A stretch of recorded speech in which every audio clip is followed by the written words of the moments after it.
Bisotokoligana, bisotokoligana, bisotokoligana na Yesu. Bisotokoligana, bisotokoligana, bisotokoligana na Yesu. Yasolo, Hallelujah, Hallelujah, Hallelujah na Yesu. Hallelujah, Hallelujah. Alléluia na Yesu Yasulu Alléluia Alléluia Bisotokoligana Alléluia na Yesu. Demeurez en moi comme moi en vous, dit le Seigneur. Celui qui demeure en moi porte beaucoup de fruits. Alléluia, Alléluia. Bisotokoligana. Alléluia. Yasolo. Alléluia. Bisotokoligana. Alléluia na Yesu. Le Seigneur soit avec vous. Évangile de Jésus-Christ selon Saint Jean.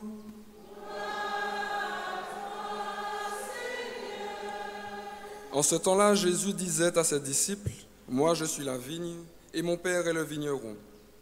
Tout sarment qui est en moi, mais qui ne porte pas de fruit, mon Père l'enlève. Tout sarment qui porte du fruit, il le purifie en le taillant pour qu'il en porte davantage. Mais vous, déjà vous voici purifiés grâce à la parole que je vous ai dite. Demeurez en moi comme moi en vous.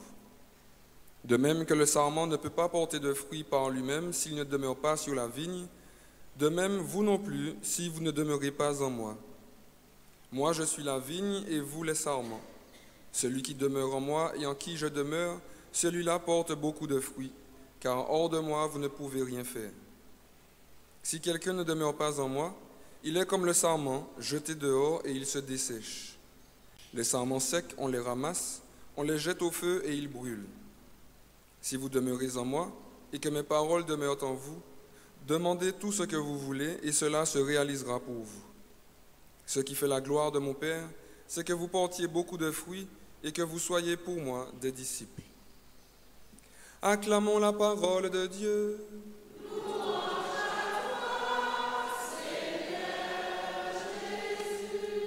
Monsieur l'organiste, il faut que tu reviennes à ta place. Hein. On va pas encore s'asseoir.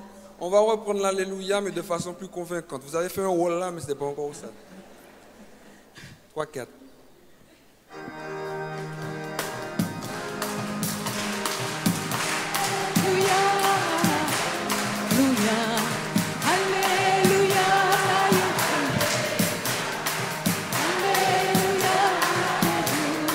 Solo, Alléluia, Alléluia. Bisotokoligana. Alléluia. Yasolo, Alléluia. Alléluia. Bisotokoligana.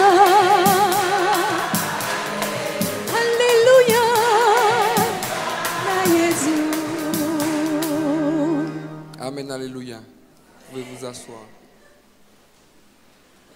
Si les églises sont tristes, c'est à cause de vous. Hein. Les prêtres se fatiguent à vous dire que vous pouvez être joyeux, mais vous attendez à chaque fois l'autorisation. Bref, je n'ai pas rien dit. Il y a de la place encore devant pour ceux qui veulent, ceux qui sont assis. Il y a de la place un peu partout. Voilà. N'ayez pas peur, venez vous installer tranquillement. Alors aujourd'hui, frères et sœurs, nous allons parler de jardinage, de culture de raisin. Du raisin pour le royaume de Dieu. Je disais hier que je suis toujours épaté par la parole de Dieu parce que Jésus, il nous explique les mystères du ciel, du salut, de Dieu, tout ça, toujours avec des exemples de tous les jours. La semaine dernière, on parlait d'un berger avec ses brebis. Le bon berger qui donne sa vie pour ses brebis, il va les défendre, il va mourir pour elles. Et le mauvais berger, le mercenaire, qui s'en fiche des brebis, dès qu'il voit venir le loup, il court. Et puis les brebis, ils coyote. Aujourd'hui, on a une vigne, on a des sarments, on a un vigneron. Et puis on a tout un travail du vigneron pour que la vigne porte du fruit. Mais ça, il s'agit du mystère de Dieu. C'est extraordinaire. Si Jésus prend le temps de faire tout ça, frères et sœurs, de nous parler de Dieu avec des termes aussi simples, c'est justement pour être sûr que ceux qui entendront la parole comprennent ce qu'il dit. C'est la différence avec les sectes. Les sectes, et il y en a beaucoup, beaucoup, beaucoup, même en Martinique, les sectes ont ce côté sectaire et ont ce côté ésotérique où il y a des choses cachées. Et si tu veux grandir en connaissance, il faut suivre des initiations pour gravir des grades, des degrés, etc., etc.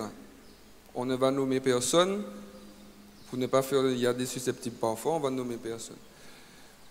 Donc, les choses ésotériques sont cachées. Et une partie seulement peut y accéder si elle en est digne. Et le reste, ils font comme ils peuvent. Ça, c'est le signe de la secte. Dieu, le Dieu des chrétiens en tout cas, le Dieu des juifs, le Dieu des musulmans, parce que c'est le même, hein, vous avez compris. Il n'y a pas de choses cachées.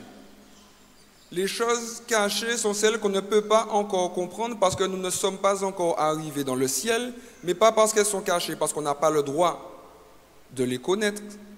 Elles nous sont cachées parce que nous ne pouvons pas encore les voir à cause de notre péché, etc. Et justement, c'est pourquoi Dieu se bat d'ardard pour nous aider à lutter contre notre péché, pour que nous puissions accéder à cette révélation. Et donc, si Jésus prend le temps d'utiliser des exemples aussi triviaux, c'est pour être sûr que le maximum de personnes, tous, du chef d'entreprise, du politicien, de je ne sais pas quoi, au grand intellectuel, à la petite malheureuse qui ne sait pas lire 2 mots collés, que tous puissent accéder justement à cette révélation et être sauvés. Alors, beaucoup connaissent cet évangile des sarments de la vigne. L'histoire nous raconte que nous sommes des sarments, que le Christ est la vigne et que pour porter du fruit, il faut être connecté au Christ. Ça, on comprend. Mais il y a un point sur lequel on n'insiste pas suffisamment parce que pour moi, ce n'est pas ça le cœur, la pierre principale même de cet évangile-là. Quand on fait bien attention, il y a un autre détail, enfin un détail qui paraît être un détail, mais qui est le centre de tout ça. Si on n'a pas compris ça, on va rater beaucoup de choses. Je vais vous lire la phrase et vous allez me dire.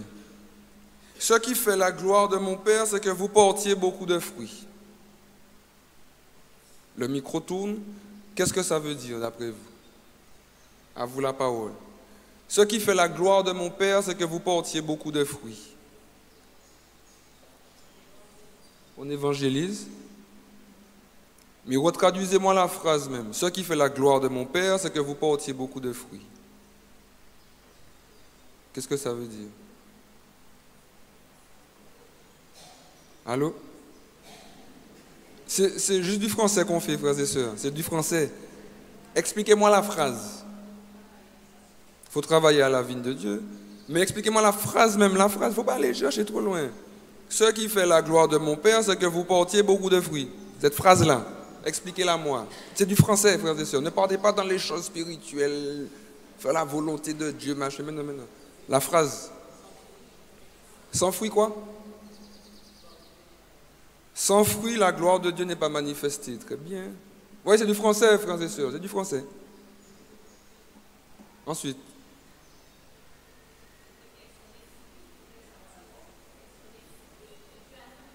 Oui, mais on va y venir, ma soeur. Mais avant d'arriver jusque-là, la phrase.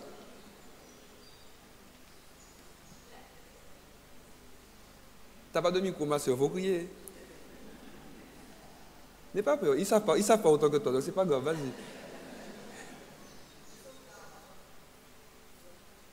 Nous sommes l'arbre et on a porté du fruit. D'accord. Bon, ok. La récolte? Les fruits, c'est la récolte. C'est ça? Oui. Hein? Quoi? D'accord. Oui, mon frère. Salut. Ok. Oui, en fait, les fruits, c'est la récolte, travailler, etc. Oui. Mais le cœur, c'est ça.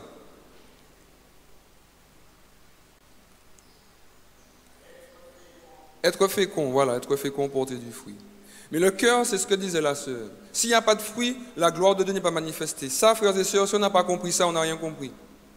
Dans la mythologie grecque, romaine, tout ça, l'image qu'on a des dieux, d'ailleurs souvent l'image qu'on a de notre Dieu, le pauvre malheureux, l'image que les dieux avaient là dans la mythologie, c'était quoi?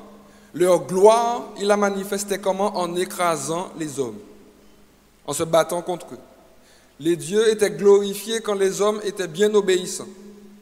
Et quand les hommes se rebellaient un petit peu trop, ils envoyaient des armées, tout ça, et eux-mêmes parfois les dieux descendaient sur terre pour combattre les hommes. Bon, c'est de la mythologie, hein, d'accord? Ce sont des fables, d'accord? Il n'y a pas plusieurs dieux, vous avez compris, frères et sœurs, il n'y a qu'un seul Dieu. La mythologie.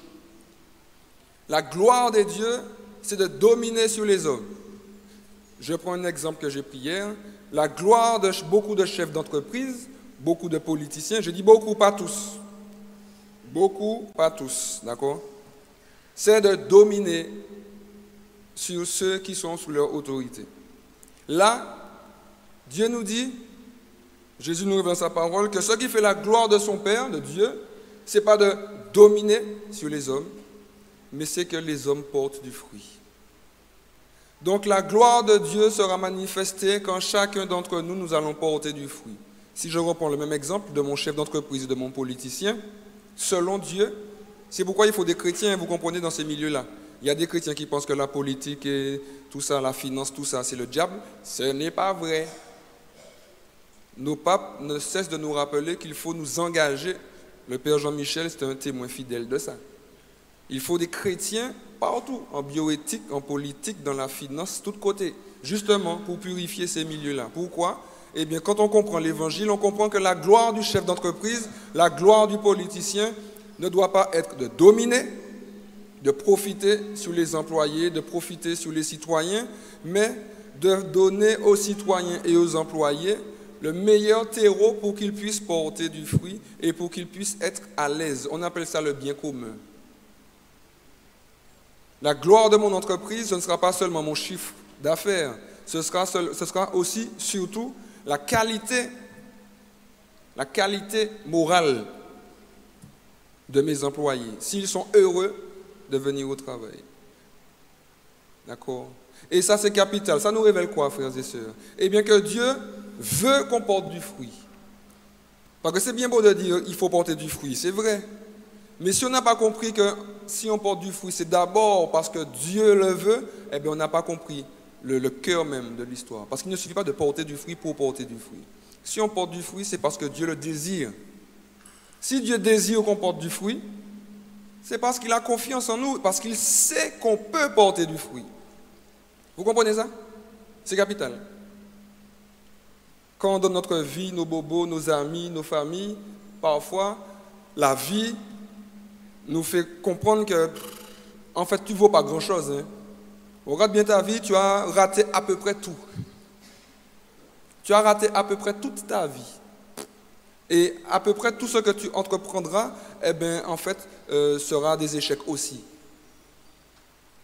Là, on a Dieu qui nous dit, quelle que soit ton histoire, quels que soient tes bobos, quel que soit ton niveau intellectuel, quel que soit ton péché, quelles que soient tes limites, bref, qui que tu sois, je sais que tu peux porter du fruit, plus je veux que tu portes du fruit, plus fais-moi confiance et tu verras que tu vas porter du fruit. Voilà le cœur de la parabole. Quand on regarde bien, l'acteur principal, c'est Dieu. Plus précisément, l'activité de Dieu. Tout le travail qu'il fait pour que les sarments portent du fruit. Notre Dieu est un Dieu d'amour. Il n'existe pas, si, il existe sans nous, mais il ne veut pas être glorifié sans nous. C'est extraordinaire. Oui, c'est pour bien insister. C'est extraordinaire. Dieu mise sur nous, frères et sœurs. C'est extraordinaire. Donc une fois qu'on a compris ça, Dieu veut qu'on porte du fruit. Là maintenant on peut avancer. Qu'est-ce que ça veut dire porter du fruit? Porter du fruit, le fruit c'est quoi? C'est tout ça qu'il y a derrière ça. Hein. Si Jésus prend ces images-là, c'est pour convoquer toute notre mémoire et puis tout notre imaginaire, d'accord? Un fruit c'est quoi? C'est quoi un fruit? Vous êtes trop spirituels, frères et sœurs. Vous savez quoi? Au séminaire, nos professeurs de Bible nous disaient, oubliez tout ce que vous avez appris. Vous lisez le texte. Ne partez pas déjà dans le ciel quand on vous pose une question. Le texte, qu'est-ce que dit le texte? Donc là, je vous demande, frères et sœurs, un fruit, c'est quoi? Ne me dites pas, c'est vous, vous n'êtes pas un fruit. Vous êtes un être humain. Un fruit, qu'est-ce que c'est qu'un fruit? Un produit de l'arbre? Hein? Un quoi? Oui, d'accord, mais c'est quoi un fruit? Ça sert à quoi un fruit? Ça sert à être mangé? Un aliment? De quoi? Tous les adeptes de la diète, là. On va faire attention aux calories, aux apports énergétiques, tout ça, tout ça. Un fruit, ça sert à être mangé. Ça sert à apporter de l'énergie. D'accord? À nous nourrir, à apaiser la faim. Bon, quand on est comme moi et qu'on est fan de mangue, si on s'assied et puis on mange une bassine de mangue, bon, après, bonjour les dégâts, mais bon, bref. Un fruit, ça sert à ça, d'accord? C'est de la nourriture, un aliment. Un bon fruit. Un mauvais fruit, c'est quoi? Un fruit qui est pourri, gâté. Et si tu manges un fruit gâté, qu'est-ce qui t'arrive? Tu as mal boudin. La nausée. Tu vas passer ton temps, comme dit Jésus, dans les lieux secrets. Les lieux secrets dans la Bible, c'est, vous savez, les WC. Tu vas être malade. Ça aura un mauvais goût à ta bouche. Le mauvais fruit. Voici la parole de Dieu. C'est très important, frères et sœurs. Quand on parle trop vite dans les choses trop spirituelles, on passe à côté de l'essentiel. Et puis on fait dire à la parole ce qu'elle ne dit pas. Si Jésus emploie ces termes-là, c'est pour qu'on aille décortiquer les images qu'il donne au maximum. Donc, quand on garde tout ça en tête, le fruit, ça sert à ça, énergétique, machin. Donc, on revient à Jésus. S'il nous dit qu'il faut qu'on porte du fruit, ce n'est pas nous les fruits. Ce sont nos actions. Il faut que nos actions soient de bons fruits. Donc, si on garde l'image et on fait un parallèle, de bonnes actions, selon Dieu, sont des actions qui vont nourrir les gens. Ce sont des actions qui vont apporter la vie aux gens. Ce sont des actions qui vont permettre aux gens d'être fortifiés avec des valeurs énergétiquement spirituelles. Et ça, les mauvaises actions, les mauvais fruits, ce sera quoi? Eh bien, les actions pourries, gâtées. Les actions qui vont rendre mon frère et ma soeur malades. Les actions qui vont faire mon frère et ma soeur être détruits, descendre. Vous comprenez? Voici l'évangile. Ce n'est pas plus compliqué que ça, non? Voilà le bon fruit et le mauvais fruit. Les mauvais fruits, on ne va pas prendre la peine de décortiquer, on sait ce que c'est. Le milan, le macrélage, la calomnie, toute qualité, la jalousie, la critique, tout ça. Le bon fruit, les actes de charité. L'apôtre nous dit dans la première lecture, on va lire. Jean, la deuxième lecture. Petits enfants, n'aimons pas en parole ni par des discours, mais par des actes et en vérité. En gros, n'aimons pas en blablabla. Jésus dira, ce ne sont pas ceux qui disent Seigneur, Seigneur, qui rentreront dans mon royaume. Ce n'est pas quand tu vas dire, oui, je crois en Dieu, je prie Dieu, machin, je vais à la messe, hein, que tu aimes, hein, ce n'est pas vrai. Ça, ce n'est pas encore du fruit. Il y a des paroles saines qui vont édifier, des paroles saines qui vont être du fruit pour mes frères. Une parole d'encouragement, une parole de bénédiction. Ce n'est pas grave. Une parole de pardon. Je te pardonne, c'est pas grave. Allons avancer. Je t'aime. Je ne t'en veux pas. Ça, ce sont des fruits. Mais quand l'apôtre parle de parole, c'est du blablabla. Oh, je crois en Dieu, machin. Et puis quand on regarde ta vie, À notre ordination, nous les prêtres, l'évêque nous dit que nous soyons des modèles pour nos fidèles par notre vie. Le prêtre, si vous voyez le prêtre là célébrer la messe, machin, tout ça, et puis quand vous le voyez dehors là, il fait n'importe quoi, vous direz, mais attends, mais qui a l'abbé ça? D'accord? Ben, pour les fidèles aussi. Combien de fois on ne dit pas que les chrétiens, c'est des hypocrites, ils vont à la messe, ou bien au temple pour les évangéliques, tout ça, et puis quand ils sortent, ils ont tiré les frayos, machin. Combien de fois? D'accord? Et ce que Jésus est en train de nous dire, et Saint Jean aussi, ce que tu dis doit correspondre à ta vie. Donc du coup, ce ne sont plus tes paroles qui vont manifester que tu aimes Dieu. Ce sont tes actes. Ta vie va devenir une parole. En te voyant vivre, les gens vont dire, hein? Qu'est-ce qu'il a que je n'ai pas? Ta parole va devenir un témoignage. Ta vie va devenir un témoignage plutôt, autant pour je. Les bons fruits. Les mauvais fruits, c'est le péché. Si on continue, donc il faut qu'on porte du bon fruit. Mais pour porter du bon fruit, il faut être connecté à la vigne. Vous voyez, vous avez déjà vu des plants de vigne ou pas? Oui. Il y a un cep, la grosse racine, le cep qui est dans la terre, et puis les sarments qui... Et les sarments vont porter du raisin, du beau raisin, tout ça.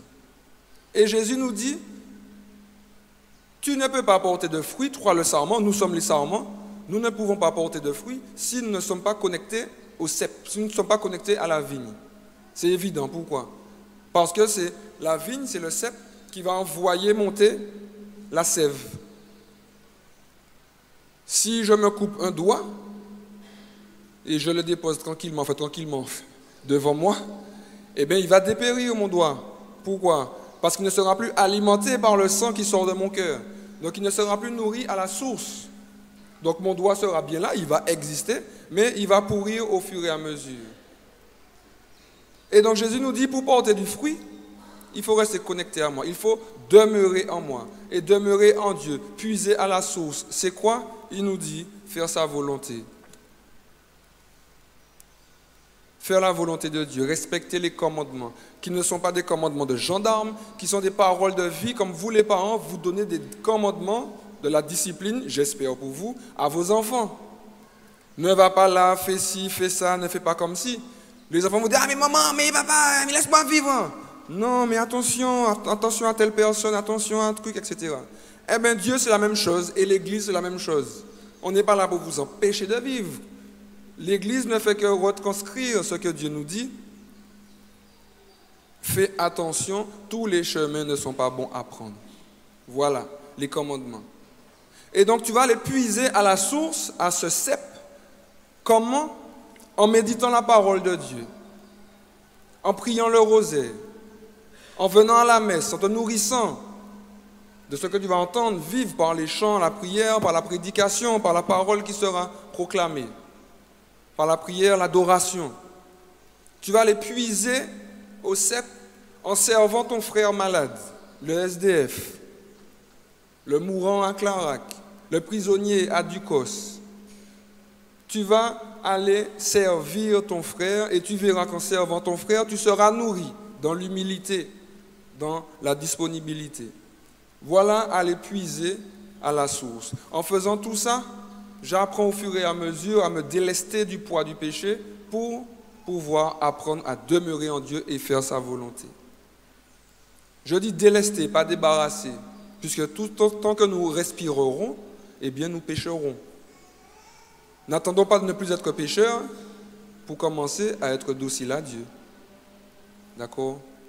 Donc, demeurer en Dieu pour porter du fruit que Dieu veut qu'on porte. Et puis, le dernier point, frères et sœurs, je vous ai parlé de l'activité de Dieu. Regardez un petit peu. Dieu, il veut qu'on porte du fruit. Et il dit, tout sarment qui porte du fruit, il, le vigneron, Dieu, le purifie en le taillant. Pourquoi faire? Pour qu'il en porte davantage. Il ne suffit pas de porter du fruit.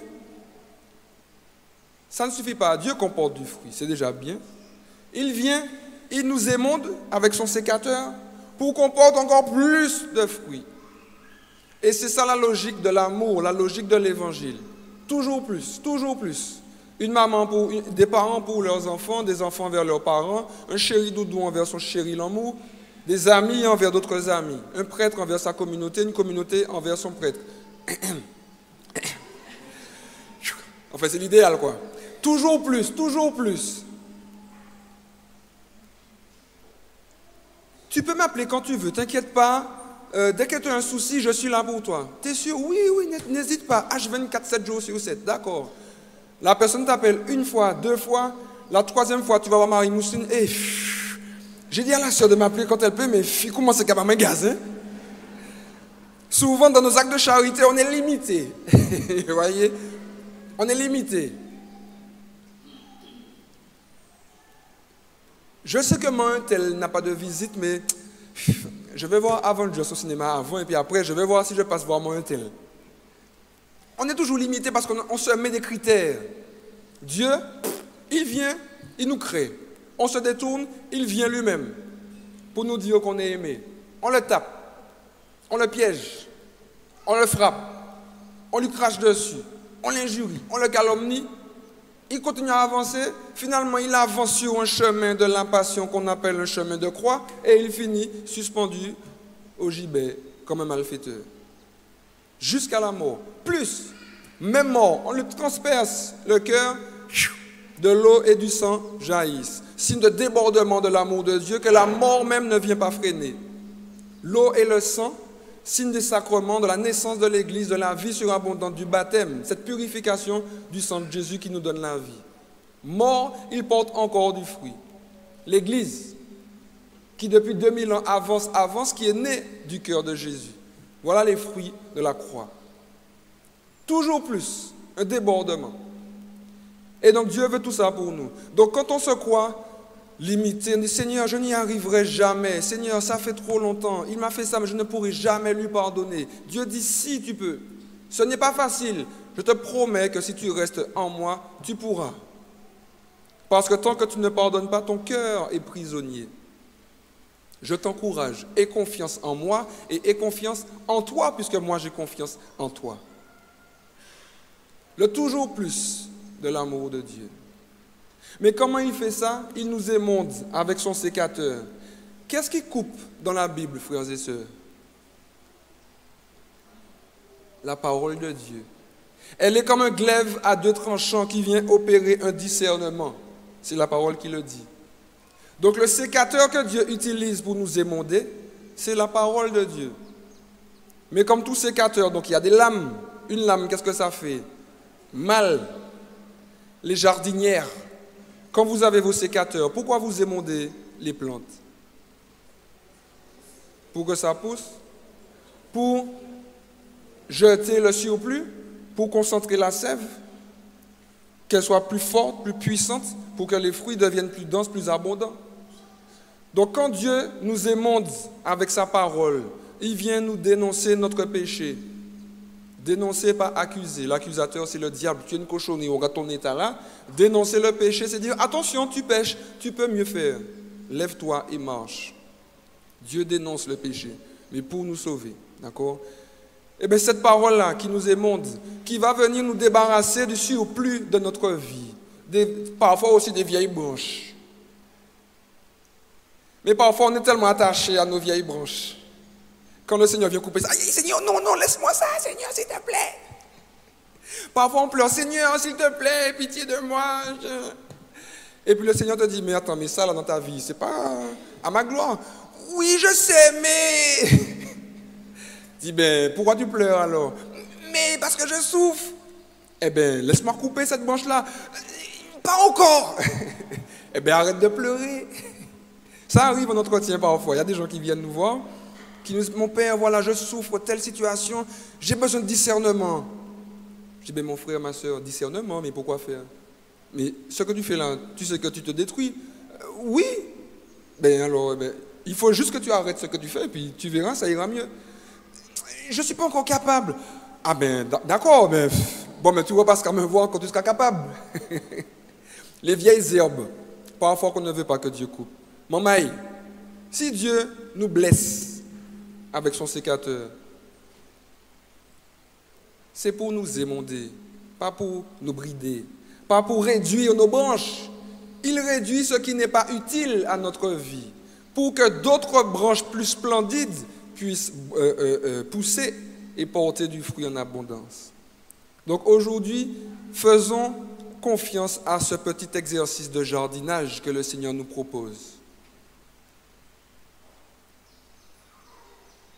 Dieu veut qu'on porte du fruit. C'est son plus grand souhait. Pourquoi? Parce qu'il sera glorifié quand nous allons porter du fruit. Les gens croiront en notre Dieu quand ils vont voir des chrétiens qui s'aiment.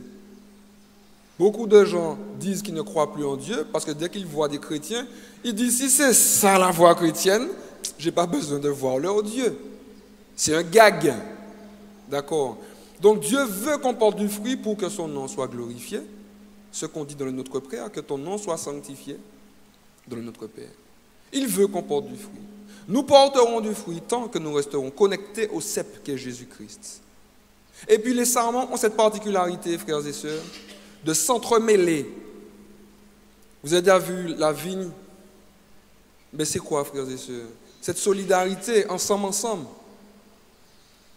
Tu ne peux pas pousser de ton côté et puis l'autre frère à l'extrémité. Pour que le fruit de la vigne soit abondant et profitable à Dieu et à l'humanité, il faut que nous portions du fruit ensemble. C'est Dieu qui a le sécateur, pas moi. Ce n'est pas à moi d'aller sécater mon frère. Si je vois mon frère tomber, etc., mon frère, viens. Il faut qu'on soit saints. En nous, debout, allons-y pour la gloire de Dieu.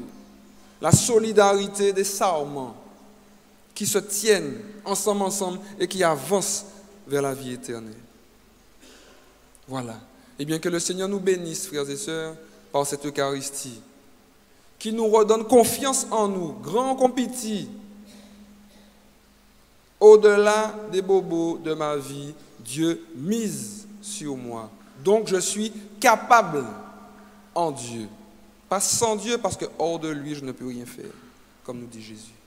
Que le Seigneur nous donne confiance en nous, parce que nous ne sommes pas tout seuls.